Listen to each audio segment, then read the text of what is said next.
Good afternoon. We're not messing around. This is our Wednesday Homebuyer Seminar, and we're busy squeezing time in to help you, whether you're looking to buy your first home or your next home. I'm Bill Gross, at Bill Gross Probate and Social Media. Excuse me, along with my colleague and good friend. Patricia Castillo. Hi, everybody. And Patricia, what is up in the real estate market? I tell you, it's been busy, Bill. I know you're busy as well. I just signed a buyer broker agreement today and have another one that I'm working on. And from what I can see, buyers were kind of waiting till after the election, and now after Thanksgiving, people are still out looking and shopping for homes. So what I am seeing is more negotiation power these days, especially right now in the fourth quarter and nearing the end of the year. So if you are looking to buy a home, this is a great time. One of the escrows I closed recently, I was able to negotiate a $7,000 credit, and Oof. so that took care of most of the closing costs there. And I'm seeing, just depends on the neighborhood you're looking in, but I am seeing flexibility there with concessions for buyers, and it's really helping people get into a home. Couldn't be a better time right now. Hey, if you're watching this live streaming on YouTube, Facebook, LinkedIn, X, Rumble, feel free to put a question in live and we'll catch you guys live. So you say, Patricia, that you see buyers who were waiting until after the election. We talked about this. And it's funny because I think the same buyers and sellers who were waiting after the election are still waiting now for inauguration. But there's other buyers who are stepping in now and cutting ahead of them Right. to get into line. What do you see going on? That's exactly what I see. Yeah. Some of the other clients that I'm talking to they are actually really savvy. They said, we want to buy a home now before the rest of the buyers start coming back into the market and there's more competition, because they know that generally if the interest rates drop just a little more, we're going to see an influx of loan applications, purchase applications, and then that's going to create more demand. And sellers also see that when they have, if your house is on the market, there's an open house and you see 5 people come through or you see 20 people come through, that's really going to let the seller know what kind of activity they're having on their home. And then also the offers that come in, right? You want to get in front of the game. You don't want to wait until you're the 10th offer that's being made on a property that's been on the market for like a week. So yeah, it's definitely a good time. I mean, if the rates come down anymore, it's going to be something gradual. Like today, the rates are right under 7%. I made a video post on that earlier today just to let my clients know and my followers know that the rates can, just the way they came down, they can easily start to creep back up, right? So if it is a good time for you to buy a home, this is the time to get pre-qualified and also get the rate locked in and start actually shopping for homes, because the rate will be locked in for a certain period and we don't want that to lapse. Since you mentioned rates, just a quick pop in. Rates went down below 7 again last week. They've been Mhm. inching up and have been above 7 since October, and now we're back down below. And I think a lot of that's because people are taking off early for the holidays. But if you're looking to buy a house, it's a time to lock in that good rate and take advantage of that dip. We're still kind of below where we were for the majority of last year.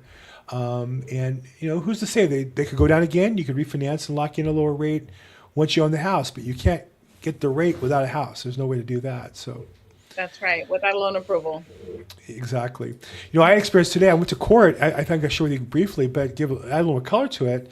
The family was selling a property in probate court for 401, which means they're saying that's the best price we can get. They needed court approval, and my investors wanted to pay 421,550 was the opening bid. And yesterday, he was like, well, it's the end of the year and this and that. I'm not sure I want to do it. Okay, fine, 421. Oh, really, 430. And he looked at the numbers and well, actually, I'd go higher than that. So he was going to go up to 450. Well, the original buyer ended up paying 465 for the property. Oh, So this was a property that, was on the MLS at 400, but it ended up going for 465. And frankly, even that was a little hidden and people didn't see it.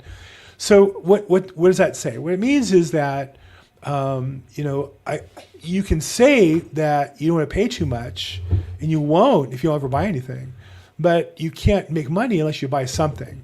And So yeah. okay, so the price was 401 on the MLS, and It was an escrow and the buyer cleared contingencies and went to court to confirm the purchase price of 401. right, and it ended up selling upwards of 460. So the way that works in credit court is you have to be willing to pay what the other buyer paid plus 5% plus $500. So it was 421,550 was that amount that it was publicly published. Now, Right. not every realtor knows how to find that. I do. And I showed it to certain investors, and I knew a guy who would like that property. And I called him and said, hey, I think you might like this deal. And he looked at it and said, wow, it looks like a pretty good deal. And so we had to have a cashier's check for 10%, which was $421. He had to have $42,000 in cashier's check. And I went to court for him. We have to go to court downtown LA at 8:30 in the morning and be Right. willing to kind of hang out there for a little bit and whatever all that means.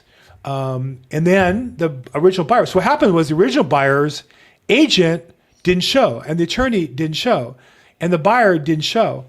And the judge was like ready to put the property on for sale. And we got the attorney, and the attorney goes, oh, well, the buyer, I think, wants to bid more.